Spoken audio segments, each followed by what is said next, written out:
नमस्कार। जया लिटरेचर में आप सबका बहुत बहुत स्वागत है और मैं हूँ जयंती। आज मैं आपके लिए मन्नू भंडारी जी की कहानी यही सच है लेकर प्रस्तुत हूँ। तो चलिए सुनिए कहानी यही सच है। सामने आंगन में फैली धूप सिमट कर दीवारों पर चढ़ गई और कंधे पर बस्ता लटकाए नन्हे मुन्ने बच्चों के झुंड दिखाई दिए। तो एकाएक ही मुझे समय का आभास हुआ। घंटा भर हो गया यहाँ खड़े खड़े और संजय का अभी तक पता नहीं। झुंझलाती सी मैं कमरे में आती हूँ। कोने में रखी मेज पर किताबें बिखरी पड़ी हैं, कुछ खुली कुछ बंद। एक क्षण मैं उन्हें देखती रहती हूँ, फिर निरुद्देश्य सी कपड़ों की अलमारी खोलकर सरसरी सी नज़र से कपड़े देखती हूँ। सब बिखरे पड़े हैं। इतनी देर यूं ही व्यर्थ खड़ी रही, इन्हें ही ठीक कर लेती, पर मन नहीं करता और फिर बंद कर देती हूँ। नहीं आना था तो व्यर्थ ही मुझे समय क्यों दिया। फिर यह कोई आज ही की बात है। हमेशा संजय अपने बताए हुए समय से घंटे 2 घंटे देरी करके आता है और मैं हूं कि उसी क्षण से प्रतीक्षा करने लगती हूँ। उसके बाद लाखों कोशिश करके भी किसी काम में अपना मन नहीं लगा पाती। वह क्यों नहीं समझता कि मेरा समय बहुत अमूल्य है। थीसिस पूरी करने के लिए अब मुझे अपना सारा समय पढ़ाई में ही लगाना चाहिए, पर यह बात उसे कैसे समझाऊं। मेज पर बैठकर मैं फिर पढ़ने का उपक्रम करने लगती हूँ। मन है कि लगता ही नहीं। पर्दे के जरा से हिलने से दिल की धड़कन बढ़ जाती है और बार बार नज़र घड़ी के सरकते हुए कांटों पर दौड़ जाती है। हर समय यही लगता है, वह आया वह आया। तभी मेहता साहब की 5 साल की छोटी बच्ची झिझकती सी कमरे में आती है। आंटी, हमें कहानी सुनाओगी? नहीं, अभी नहीं, पीछे आना, मैं रुखाई से जवाब देती हूँ। वह भाग जाती है। ये मिसेस मेहता भी एक ही हैं। यूं तो महीनों शायद मेरी सूरत नहीं देखती, पर बच्ची को जब तब मेरा सिर खाने को भेज देती हैं। मेहता साहब तो फिर भी कभी कभी 8-10 दिन में खैरियत पूछ ही लेते हैं, पर वे तो बेहद अकड़ू मालूम होती हैं। अच्छा ही है, ज़्यादा दिलचस्पी दिखाती तो क्या मैं इतनी आज़ादी से घूम फिर सकती थी। खट खट खट, वही परिचित पदध्वनि। तो आ गया संजय। मैं बरबस ही अपना सारा ध्यान पुस्तक में केंद्रित कर लेती हूँ। रजनीगंधा के ढेर सारे फूल लिए संजय मुस्कुराता सा दरवाजे पर खड़ा है। मैं देखती हूँ, पर मुस्कुराकर स्वागत नहीं करती। हंसता हुआ वह आगे बढ़ता है और फूलों को मेज पर पटक कर पीछे से मेरे दोनों कंधे दबाता हुआ पूछता है, बहुत नाराज हो?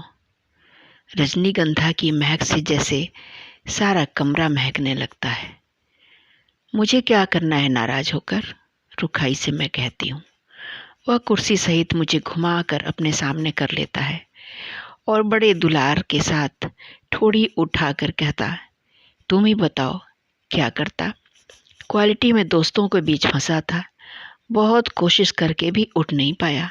सबको नाराज करके आना अच्छा भी नहीं लगता। इच्छा होती है कह दूं, तुम्हें दोस्तों का ख्याल है, उनके बुरा मानने की चिंता है, बस मेरी ही नहीं। पर कुछ कह नहीं पाती, एकटक उसके चेहरे की ओर देखती रहती हूँ। उसके सांवले चेहरे पर पसीने की बूंदें चमक रही हैं। कोई और समय होता तो मैंने अपने आंचल से इन्हें पोंछ दिया होता, पर आज नहीं। वह मंद मंद मुस्कुरा रहा है। उसकी आंखें क्षमा याचना कर रही हैं, पर मैं क्या करूं। तभी वह अपनी आदत के अनुसार कुर्सी के हत्थे पर बैठकर मेरे गाल सहलाने लगता है। मुझे उसकी इसी बात पर गुस्सा आता है। हमेशा इसी तरह करेगा और फिर दुनिया भर का लाड़ दुलार दिखलाएगा। वह जानता जो है कि इसके आगे मेरा क्रोध टिक नहीं पाता। फिर उठकर वह फूलदान के पुराने फूल फेंक देता है और नए फूल लगाता है। फूल सजाने में वह कितना कुशल है। एक बार मैंने यूं ही कह दिया था कि मुझे रजनीगंधा के फूल बड़े पसंद हैं, तो उसने नियम ही बना लिया कि हर चौथे दिन ढेर सारे फूल लाकर मेरे कमरे में लगा देता है। और अब तो मुझे भी ऐसी आदत हो गई है कि एक दिन भी कमरे में फूल ना रहें तो न पढ़ने में मन लगता है न सोने में। ये फूल जैसे संजय की उपस्थिति का आभास देते रहते हैं। थोड़ी देर बाद हम घूमने निकल जाते हैं। एकाएक ही मुझे इरा के पत्र की याद आती है। जो बात सुनने के लिए मैं सवेरे से ही आतुर थी, इस गुस्सेबाजी में जाने कैसे उसे ही भूल गई। सुनो, इरा ने लिखा है कि किसी भी दिन मेरे पास इंटरव्यू का बुलावा आ सकता है। मुझे तैयार रहना चाहिए। कहाँ? कलकत्ता से? कुछ याद करते हुए संजय पूछता है और फिर एकाएक ही उछल पड़ता है। यदि तुम्हें वह जॉब मिल जाए तो मज़ा आ जाए दीपा, मज़ा आ जाए। हम सड़क पर हैं, नहीं तो अवश्य ही उसने आवेश में आकर कोई हरकत कर डाली होती। जाने क्यों मुझे उसका इस प्रकार प्रसन्न होना अच्छा नहीं लगता। क्या वह चाहता है कि मैं कलकत्ता चली जाऊं, उससे दूर? तभी सुनाई देता है, तुम्हें यह जॉब मिल जाए तो मैं भी अपना तबादला कलकत्ता ही करवा लूं, हेड ऑफिस में। यहाँ की रोज की किचकिच से तो मेरा मन ऊब गया है। कितनी ही बार सोचा कि तबादले की कोशिश करूं, पर तुम्हारे ख्याल ने हमेशा मुझे बांध लिया। ऑफिस में शांति हो जाएगी, पर मेरी शामें कितनी वीरान हो जाएंगी। उसके स्वर की आर्द्रता ने मुझे छू लिया। एकाएक ही मुझे लगने लगा कि रात बड़ी सुहावनी हो चली है। हम दूर निकलकर अपनी प्रिय टेकरी पर जा बैठ जाते हैं। दूर दूर तक हल्की सी चांदनी फैली हुई है और शहर की तरह यहाँ का वातावरण धुएं से भरा हुआ नहीं है। वह दोनों पैर फैलाकर बैठ जाता है और फिर कलकत्ता जाकर साथ जीवन बिताने की योजनाएं बनाता है।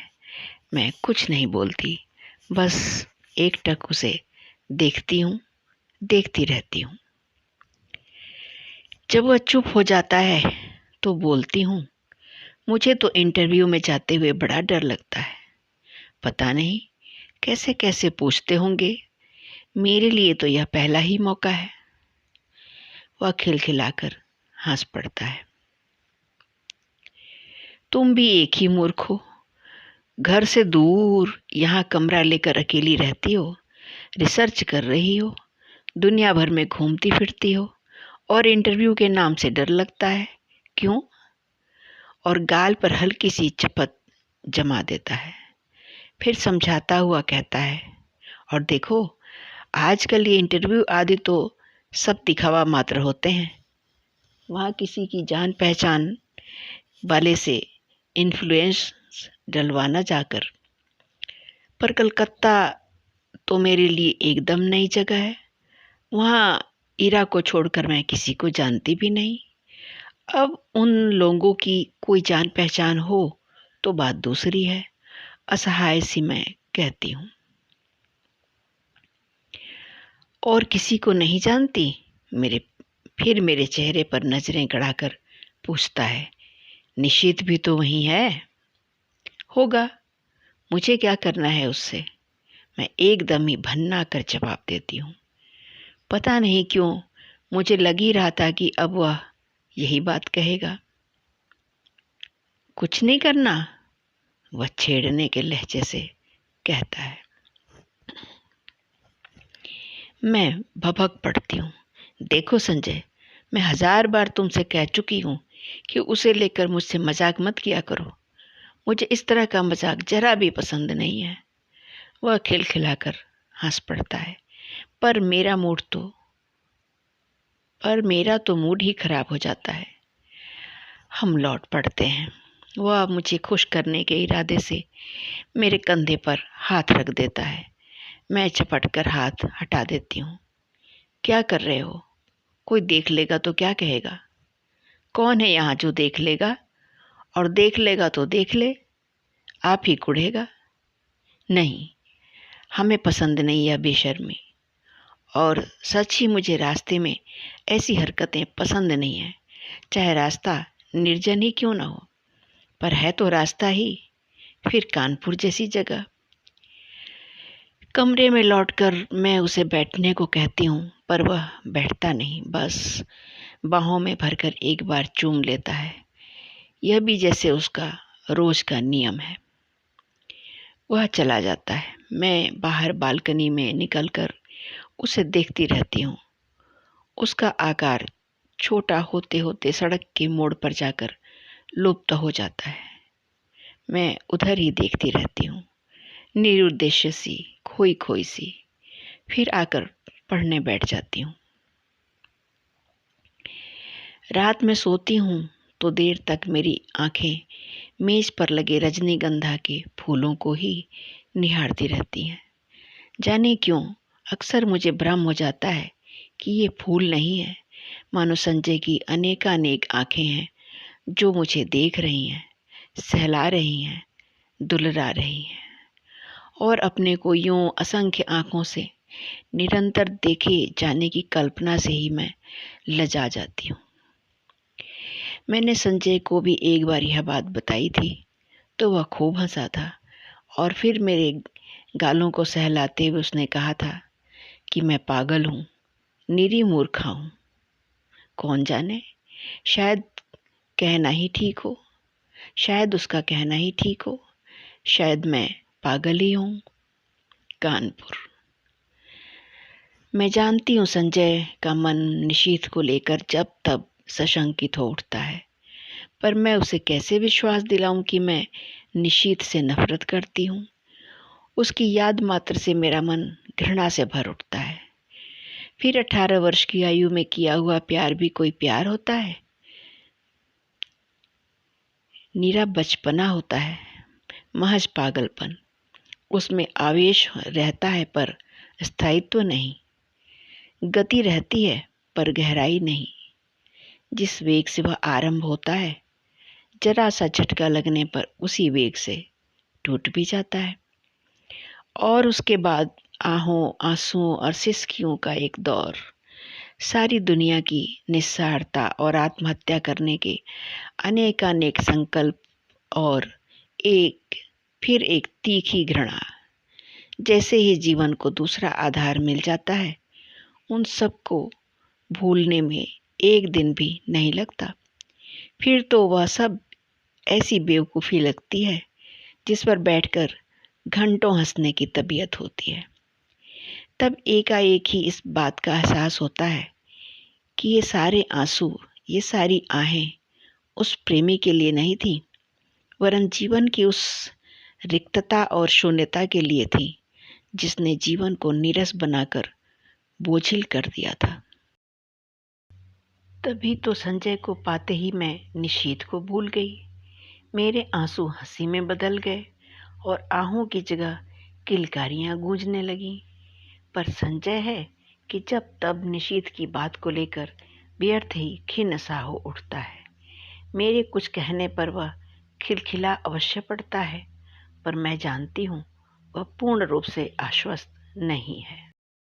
उसे कैसे बताऊं कि मेरे प्यार का, मेरी कोमल भावनाओं का, भविष्य में मेरी अनेकानेक योजनाओं का केंद्र संजय ही है। यह बात दूसरी है कि चांदनी रात में किसी निर्जन स्थान में पेड़ तले बैठकर भी मैं अपनी थीसिस की बात करती हूँ, या वह अपने ऑफिस के मित्रों की बातें करता है, या हम किसी और विषय पर बात करने लगते हैं। पर इस सब का यह मतलब तो नहीं कि हम प्रेम नहीं करते। वह क्यों नहीं समझता कि आज हमारी भावुकता यथार्थ में बदल गई है। सपनों की जगह हम वास्तविकता में जीते हैं। हमारे प्रेम को परिपक्वता मिल गई है, जिसका आधार पाकर वह अधिक गहरा हो गया है, स्थायी हो गया है। पर संजय को कैसे समझाऊं यह सब? कैसे उसे समझाऊं कि निशीथ ने मेरा अपमान किया है, ऐसा अपमान जिसकी कचोट से मैं आज भी तिल मिला उठती हूँ। संबंध तोड़ने से पहले एक बार तो उसने मुझे बताया होता कि आखिर मैंने ऐसा कौन सा अपराध कर डाला था जिसके कारण उसने मुझे इतना कठोर दंड दे डाला। सारी दुनिया की भर्त्सना, तिरस्कार, परिहास और दया का विष मुझे पीना पड़ा। विश्वासघाती, नीच कहीं का। और संजय सोचता है कि आज भी मेरे मन में उसके लिए कोई कोमल स्थान है। छी, मैं उससे नफरत करती हूँ और सच पूछो तो अपने को भाग्यशालिनी समझती हूँ कि मैं एक ऐसे व्यक्ति के चंगुल में फंसने से बच गई जिसके लिए प्रेम महज एक खिलवाड़ है। संजय, यह तो सोचो कि यदि कोई ऐसी भावना होती, ऐसी बात होती, तो क्या मैं तुम्हारे आगे, तुम्हारी हर उचित अनुचित चेष्टा के आगे यूं आत्मसमर्पण करती, तुम्हारे चुंबनों और आलिंगनों में अपने को यूं बिखेरने देती? जानते हो, विवाह से पहले कोई भी लड़की किसी को इन सब का अधिकार नहीं देती, पर मैंने दिया। क्या केवल इसलिए नहीं कि मैं तुम्हें प्यार करती हूँ, बहुत बहुत प्यार करती हूँ। विश्वास करो संजय, तुम्हारा मेरा प्यार ही सच है। निशीथ का प्यार तो मात्र छल था, भ्रम था, झूठ था। कानपुर, परसों मुझे कलकत्ता जाना है। बहुत डर लग रहा है। कैसे क्या होगा, मान लो मैं इंटरव्यू में बहुत नर्वस हो गई तो? संजय को कह रही हूँ कि वह भी साथ चले, पर उसे ऑफिस से छुट्टी नहीं मिल सकती। एक तो नया शहर, फिर इंटरव्यू। अपना कोई साथ होता तो बड़ा सहारा मिल जाता। मैं कमरा लेकर अकेली रहती हूँ, यूँ अकेली घूम फिर भी लेती हूँ। तो संजय सोचता है मुझ में बड़ी हिम्मत है, पर सच बड़ा डर लग रहा है। बार बार मैं यह मान लेती हूँ कि मुझे नौकरी मिल गई है और मैं संजय के साथ वहाँ रहने लगी हूँ। कितनी सुंदर कल्पना है, कितनी मादक। पर इंटरव्यू का भय मादकता से भरे इस स्वप्न जाल को छिन्न भिन्न कर देता है। काश संजय भी किसी तरह मेरे साथ चल पाता। कलकत्ता। गाड़ी जब हावड़ा स्टेशन के प्लेटफार्म पर प्रवेश करती है तो जाने कैसी विचित्र आशंका, विचित्र से भय से मेरा मन भर जाता है।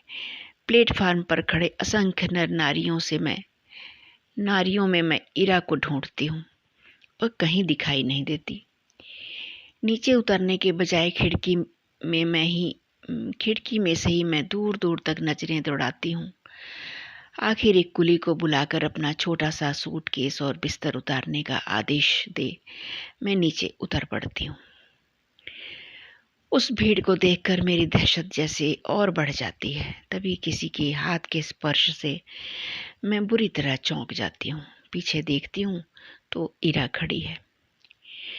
रुमाल से चेहरे का पसीना पोंछते हुए कहती हूँ, उफ, तुझे न देखकर मैं घबरा रही थी कि तुम्हारे घर भी कैसे पहुंचूंगी। बाहर आकर हम टैक्सी में बैठते हैं। अभी तक मैं स्वस्थ नहीं हो पाई हूँ। जैसे ही हावड़ा पुल पर गाड़ी पहुंचती है, हुगली के जल को स्पर्श करती हुई ठंडी हवाएं तन मन को एक ताजगी से भर देती हैं। इरा मुझे इस पुल की विशेषता बताती है और मैं विस्मित से उस पुल को देखती हूँ। दूर दूर तक फैले हुगली के विस्तार को देखती हूँ। उसकी छाती पर खड़ी और विहार करती अनेक नौकाओं को देखती हूँ और बड़े बड़े जहाज़ों को देखती हूँ। उसके बाद बहुत ही भीड़ भरी सड़कों पर हमारी टैक्सी रुकती रुकती चलती है। ऊंची ऊंची इमारतों और चारों ओर की वातावरण से कुछ विचित्र सी विराटता का आभास होता है और इस सब के बीच जैसे मैं अपने को बड़ा खोया खोया सा महसूस करती हूँ। कहाँ पटना और कानपुर और कहाँ यह कलकत्ता। मैंने तो आज तक कभी बहुत बड़े शहर देखे ही नहीं। सारी भीड़ को चीरकर हम रेड रोड पर आ जाते हैं। चौड़ी शांत सड़क मेरे दोनों ओर और लंबे चौड़े खुले मैदान। क्यों इरा, कौन कौन लोग होंगे इंटरव्यू में? मुझे तो बड़ा डर लग रहा है। अरे सब ठीक हो जाएगा, तू और डर, हम जैसे डरें तो कोई बात भी है। जिसने अपना सारा कैरियर अपने आप बनाया वह भला इंटरव्यू में डरे। फिर कुछ देर ठहर कर कहती है, अच्छा भैया भाभी तो पटना ही होंगे, जाती है कभी उनके पास भी या नहीं? कान पुराने के बाद एक बार गई थी, कभी कभी यूं ही पत्र लिख देती हूँ। भाई कमाल के लोग हैं, बहन को भी नहीं निभा सके। मुझे यह प्रसंग कतई पसंद नहीं। मैं नहीं चाहती कि कोई इस विषय पर बात करे। मैं मौन ही रहती हूँ। इरा का छोटा सा घर है, सुंदर ढंग से सजाया हुआ। उसके पति के दौरे पर जाने की बात सुनकर मुझे तो पहले तो अफसोस हुआ, वे होते तो कुछ मदद ही करते, पर फिर एकाएक लगा कि उनकी अनुपस्थिति में मैं शायद अधिक स्वतंत्रता का अनुभव कर सकूं। उनका बच्चा भी बड़ा प्यारा है। शाम को इरा मुझे कॉफ़ी हाउस ले जाती है। अचानक मुझे वहाँ निशीथ दिखाई देता है। मैं सकपकाकर नज़र घुमा लेती हूँ, पर वह हमारी मेज पर ही आ पहुँचता है। विवश होकर मुझे उधर देखना पड़ता है, नमस्कार भी करना पड़ता है, इरा का परिचय भी करवाना पड़ता है। इरा पास की कुर्सी पर बैठने का निमंत्रण दे देती है। मुझे लगता है मेरी सांस रुक जाएगी। कब आई? आज सवेरे ही। अभी ठहरोगी? ठहरी कहाँ हो? जवाब इरा देती है, मैं देख रही हूँ निशीथ बहुत बदल गया है। उसने कवियों की तरह बाल बढ़ा लिए हैं। यह क्या शौक चढ़ाया? उसका रंग स्याह पड़ गया है, वह दुबला भी हो गया है। विशेष बातचीत नहीं होती और हम लोग उठ पड़ते हैं। इरा को मुन्नू की चिंता सता रही थी और मैं स्वयं भी घर पहुंचने को उतावली हो रही थी। कॉफ़ी हाउस से धर्मतल्ला तक वह पैदल चलता हुआ हमारे साथ आता है। इरा उससे बात कर रही है मानो वह इरा का ही मित्र हो। इरा अपना पता समझा देती है और वह दूसरे दिन 9 बजे आने का वायदा करके चला जाता है। पूरे 3 साल बाद निशीथ का यूं मिलना, न चाह कर भी जैसे सारा अतीत आंखों के सामने खुल जाता है। बहुत दुबला हो गया है निशीथ। लगता है जैसे मन में कोई गहरी पीड़ा छिपाए बैठा है। मुझसे अलग होने का दुख तो नहीं साल रहा इसे। कल्पना चाहे कितनी ही मधुर क्यों न हो, एक तृप्ति युक्त आनंद देने वाली क्यों न हो, पर मैं जानती हूँ यह झूठ है। यदि ऐसा ही था तो कौन उसे कहने गया था कि तुम इस संबंध को तोड़ दो? उसने अपनी इच्छा से ही तो यह सब किया था।